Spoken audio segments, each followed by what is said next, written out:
कुर्सी पे कोई बैठे, क्या इससे गरज हमको, कुर्सी पे कोई बैठे, क्या इससे गरज हमको, ता हश्र मेरा ख्वाजा, ता हश्र मेरा ख्वाजा, इस हिंद का राजा है अल मदद।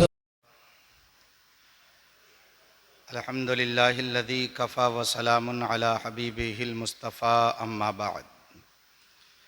फ़क़द क़ालल्लाहु तबारक व तआला फ़िल क़ुरआनिल मजीद वल फ़ुरक़ानिल हमीद।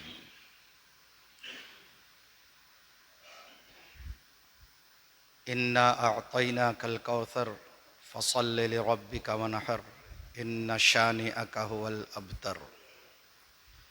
सदक़ल्लाहुल मौलानाल अज़ीम व सदक़ रसूलुहुन नबियुल अमीनुल मतीनुल करीम व नहनु अला ज़ालिका लमिनश शाहिदीना वश्शाकिरीन वल्हम्दुलिल्लाहि रब्बिल आलमीन। या खुदा अज़ बहरे जनाब मुस्तफ़ा इमदाद कुन, या रसूलल्लाह अज़ बहरे खुदा इमदाद कुन, या शहीद करबला या दाफ़ए करबो बला, गुल रुखा शहज़ादे गुलगो कबा इमदाद कुन। क़ादरी यम नारे या गौसे आज़म मी ज़नम, दमज़ शेख अहमद रज़ा ख़ां क़ुतब आलम मी ज़नम। बगरदाबे बला उफ्ताद कश्ती, ज़ईफ़ान शिकस्तारा तो पुश्ती, बहक़्क़े ख्वाजे उस्मान हारून मदद कुन या मुईनुद्दीन चिश्ती। आइए सबसे पहले हम और आप मिलकर इंतहाई अदब व एहतराम के साथ गुंबद ख़ज़रा में आराम फरमाने वाले आका सरवरे दो जहाँ फ़ख्र रसूला सैयदुल कौनैन जनाब मुहम्मदुर रसूलुल्लाह सल्लल्लाहु तआला अलैहि वसल्लम की बारगाह में हदिया दुरूद व सलाम पेश करें। बुलंद आवाज़ से पढ़ें अल्लाहुम्मा सल्लि अला सय्यदना शफ़ीअना मौलाना मुहम्मदिन बारिक वसल्लिम सलातुम व सलामन अलैका या रसूल अल्लाह, सलातुम व सलामन अलैका या हबीब अल्लाह सल्लल्लाहु तआला अलैहि वसल्लम। आला हज़रत अज़ीमुल बरकत मुजद्दिद दीन व मिल्लत अश-शाह इमाम अहमद रज़ा ख़ान फ़ाज़िल बरेलवी अलैहि रहमत व रिज़वान इरशाद फरमाते हैं, लुत्फ़ उनका आम हो ही जाएगा, लुत्फ़ उनका आम हो ही जाएगा, शाद हर नाकाम हो ही जाएगा, शाद हर नाकाम हो ही जाएगा। और फरमाते हैं कि मुफलिसो उनकी गली में जा पड़ो, मुफलिसो उनकी गली में जा पड़ो, बाग़ खुल्द इकराम हो ही जाएगा। और साइलो दामन सखी का थाम लो, साइलो दामन सखी का थाम लो, कुछ न कुछ इनाम हो ही जाएगा।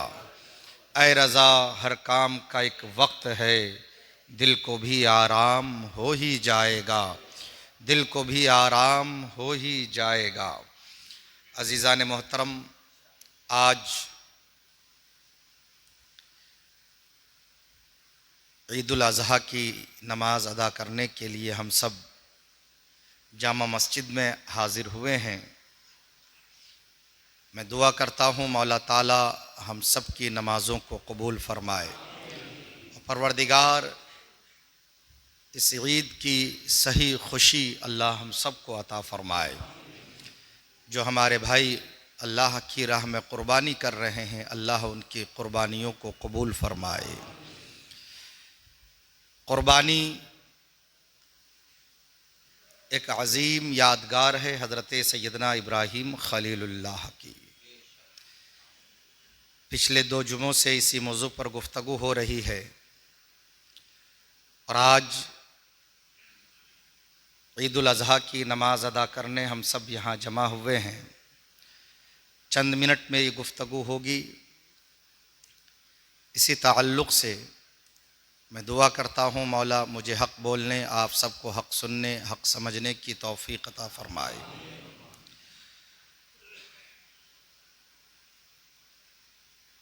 क़ुरबानी हज़रत सैयदना इब्राहीम खलीलुल्लाह अलैहिस्सलाम की सुन्नत है।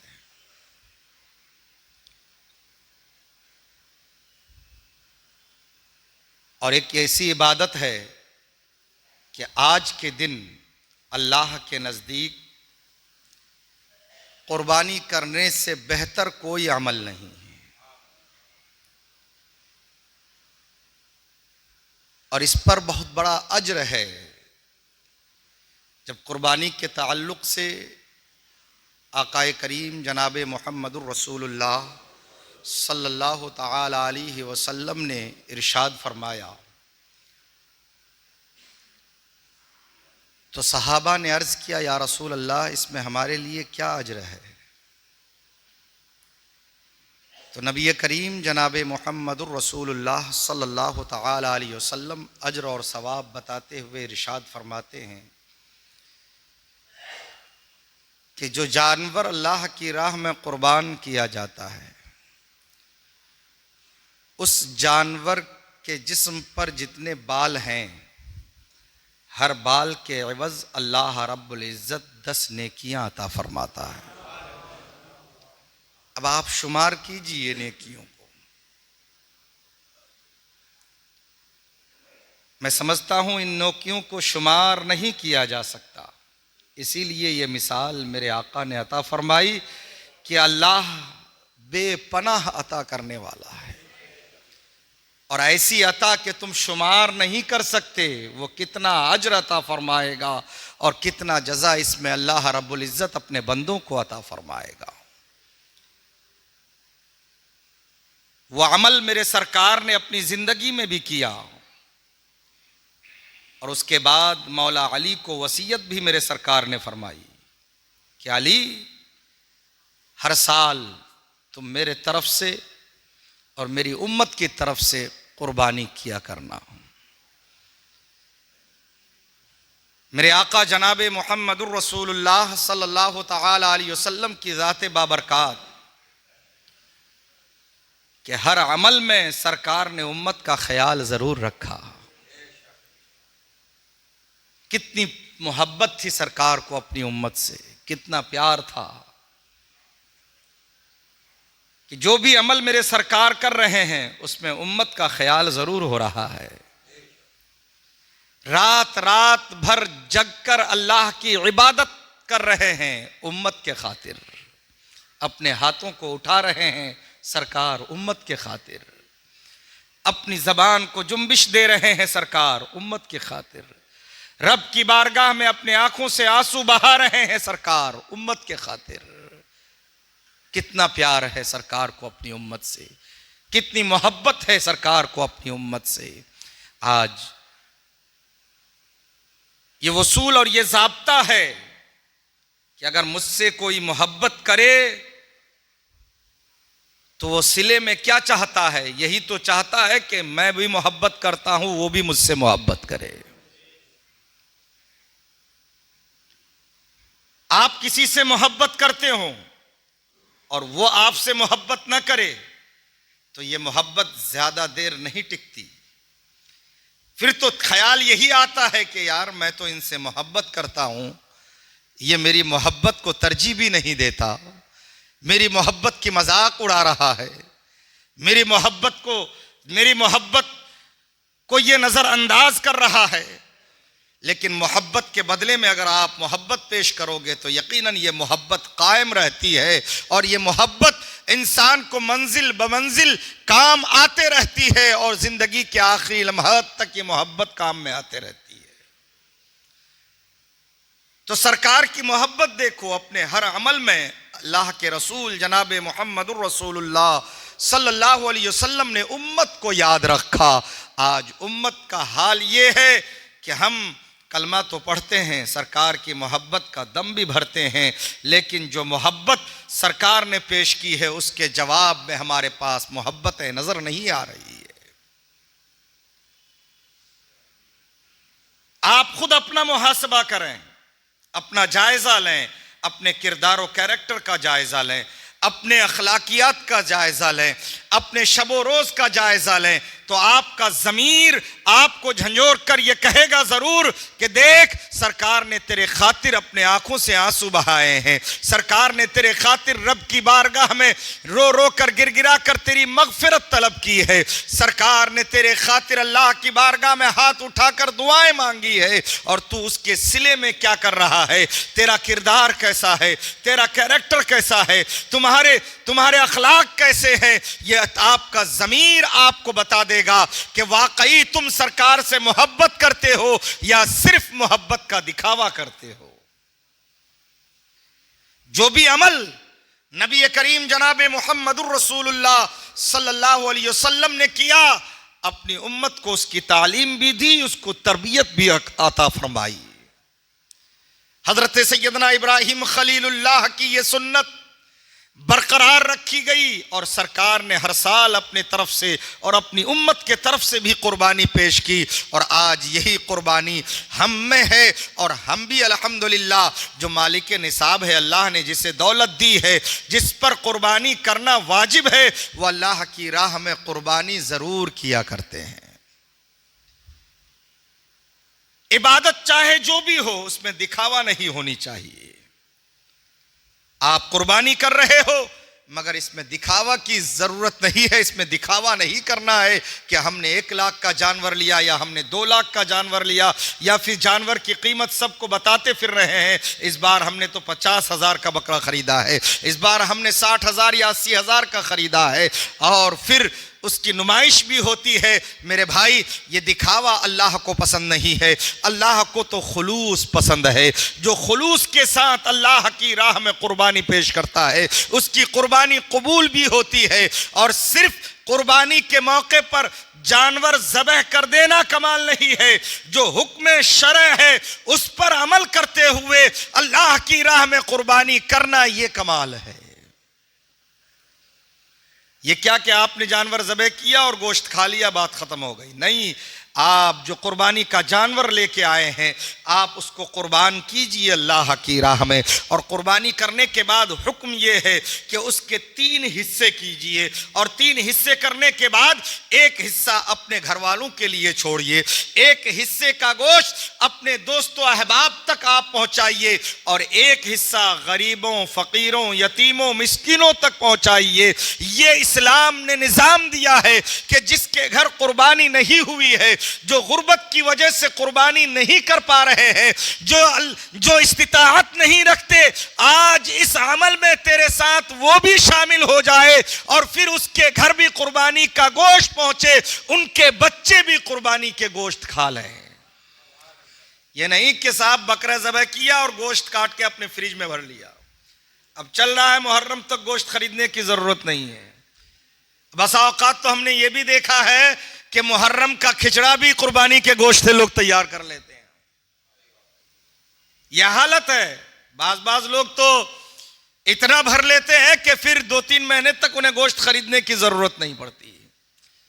मेरे भाई, कुर्बानी का है ये गोश्त, फ्रिजों में भरने के लिए नहीं है, इकट्ठा करने के लिए नहीं है, बल्कि ये गोश्त जो आपने कुर्बानी की है अपने दोस्तों अहबाब तक भी पहुंचाइए, गरीबों, फकीरों, यतीमों, मिस्किनों तक पहुंचाइए, ताकि अल्लाह रब्बुल इज्जत आपको इसका जजा दे और आपकी कुर्बानी को अल्लाह अपनी बारगाह में कबूल कर ले।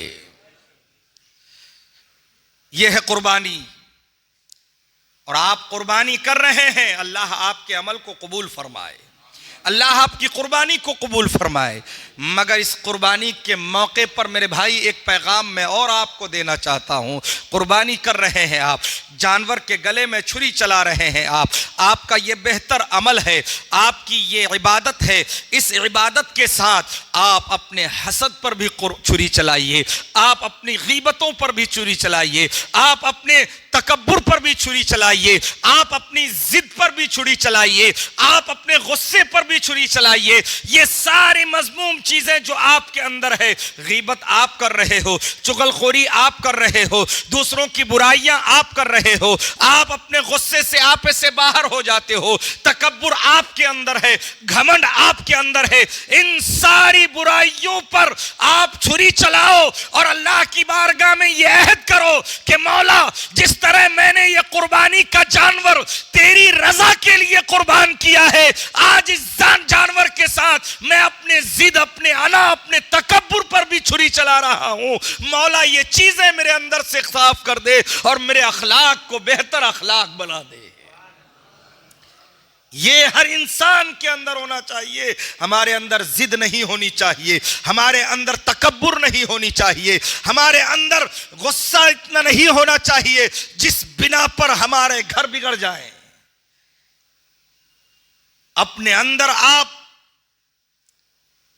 बेहतर अखलाक पैदा कीजिए, जो अखलाक नबी करीम जनाबे मुहम्मदुर रसूलुल्लाह सल्लल्लाहु तआला अलैहि वसल्लम ने हमें अता फरमाया है। कुर्बानी का मौका है और इस कुर्बानी के मौके पे आप अपने पड़ोस का भी ख्याल रखिए, अपने अजीज व अकारिब और रिश्तेदारों का भी ख्याल रखिए। आपके मोहल्ले में कितने घर ऐसे हैं जहां कुर्बानी नहीं हो रही है, वो भी इंतजार में होंगे कि मेरे घर में भी कोई कुर्बानी का गोश्त लेकर आएगा। उनको भी इंतजार होगा, मोहल्ले के हर घर से गोश्त के पकने की खुशबू आएगी। मगर खुदा ना करे अगर मोहल्ले में कोई घर ऐसा रह गया जिसके यहां उसके पड़ोसी ने कुर्बानी की और गोश्त नहीं पहुंचाया, तो कल मैदान महशर में उसको इसका भी हिसाब देना पड़ेगा, इसका भी हिसाब देना पड़ेगा और इसका जवाब देना पड़ेगा। अमा ये तो कुर्बानी है, लेकिन आम दिनों के ताल्लुक से मेरे आका जनाबे मुहम्मदुर रसूलुल्लाह सल्लल्लाहु अलैहि वसल्लम ने इरशाद फरमाया कि अगर तुम्हारे घर गोश्त पक रहा हो तो उस गोश्त की खुशबू पड़ोसी के घर में ना पहुंचे। क्या मालूम उनके घर में बच्चे किस चीज से खाना खा रहे हो। हाँ, अगर पका रहे हो तो इतना पकाओ कि पड़ोसी के घर भी दे दो, और अगर उतना नहीं है तो कम से कम उसमें शोरबा इतना डाल दो कि तुम खुद पकाओ तो थोड़ा सा शोरबा अपने पड़ोसी के घर तक भेज दियो, ताकि पड़ोसी के बच्चे भी उस शोरबे को इस्तेमाल कर लें। ये मेरे आका जनाबे मुहम्मदुर रसूलुल्लाह सल्लल्लाहु अलैहि वसल्लम का फरमाने आली शान है। लेकिन आज हालात इसके बरअक्स हैं। हमारे मोहल्ले में कोई गरीब है तो हमें क्या परी है, वो जाने, उसका काम जाने। हमें तो अपनी ऐश से मतलब है, हमें अपनी जिंदगी को बेहतर बनाने से मतलब है। नहीं नहीं, इस्लाम ये कहता है कि अपने पड़ोसियों का ख्याल रखो, और याद रखो इस्लाम ये भी कहता है कि पड़ोस में चाहे जो भी हो, यह जरूरी नहीं है कि मुसलमान ही होना है।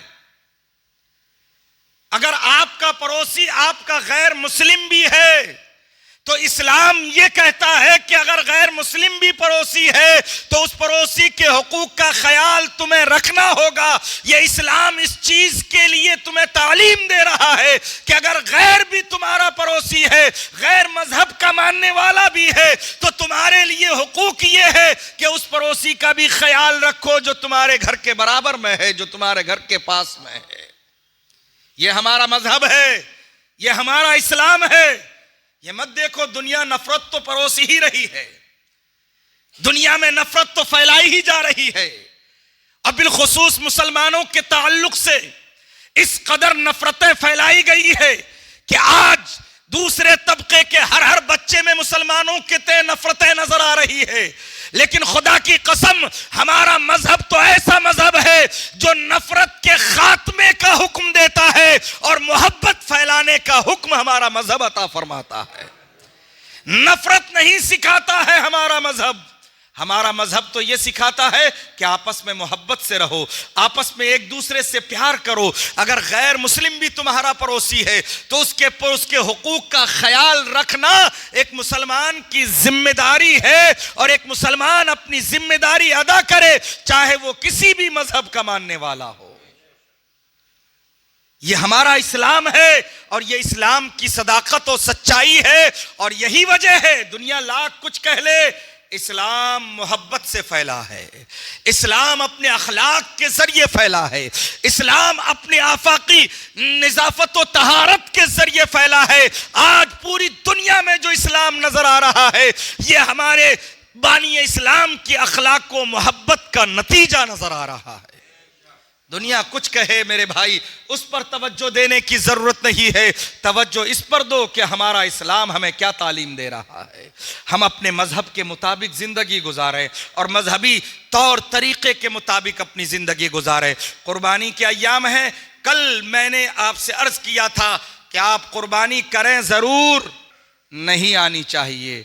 मैंने पहले भी कहा था, कल भी कहा है और आज भी मैं आपसे अर्ज कर दूं कि गली मोहल्लों में गंदगी नजर ना आए।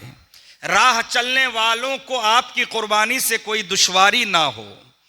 खून आप इकट्ठा करके आप रेत वगैरह डालकर वहां ज़बह करें और खून इकट्ठा करके आप किसी तरफ दफन कर दें, यह बेहतर तरीका है। और कुर्बानी के आलात जो जानवर के ओज वगैरह निकलते हैं उसको इधर उधर डलाव पर ना डालें।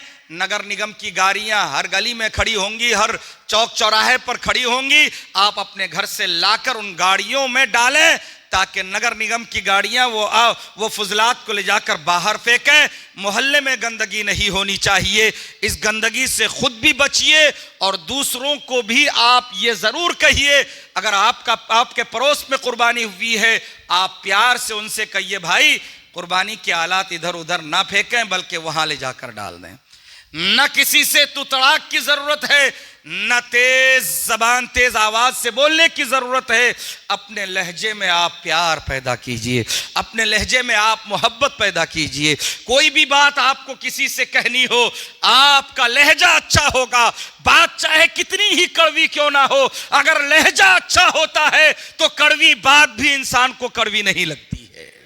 लहजा अच्छा होना चाहिए, बोलने का तरीका अच्छा होना चाहिए। अगर आपके अखलाक अच्छे होंगे तो इंशाअल्लाह नफरतें लाख लोग परोसते रहे, हम अपने अखलाक के जरिए पूरी दुनिया में फैले हैं और इंशाअल्लाह फैलते रहेंगे। इस्लाम कल भी था, आज भी है और इंशाअल्लाह रहती दुनिया तक इस्लाम का चिराग जलता रहेगा, इस्लाम का सूरज चमकता और दमकता रहेगा। नफरतियों से हमें कुछ नहीं लेना देना, हमें तो सिर्फ नबी करीम जनाब मुहम्मदुर रसूलुल्लाह सल्लल्लाहु अलैहि वसल्लम के तालीमात के साए में पूरी दुनिया पे फैलना है और पूरी दुनिया पर यह वाज़ेह करना है कि हम मोहम्मद अरबी के गुलाम हैं, हम अमन पसंद हैं और हम अमन चाहते हैं और इस अमन को लेकर पूरी दुनिया में छाना भी जानते हैं। सिर्फ तालीमात रसूल हमारे पास हो। कुर्बानी कीजिए आप अपने जानवरों की, गंदगियों से बचिए और गंदगी फैलने ना दीजिए। और बिलखुसूस जो चमड़े मस्जिद के सामने लाकर डालते हर साल, पहले का मामला अलग था, आपके चमड़े से कुछ ना कुछ मस्जिद को फायदा हो जाता था, लेकिन अब मामला बिल्कुल खत्म है। चमड़े से कुछ मिलना नहीं है बल्कि और उसकी उठवाई देना है, तो मस्जिद के कंधे पर बोझ ना आए। इसलिए हमने ये ऐलान किया है कि जिन भाई के घर कुर्बानी हो रही है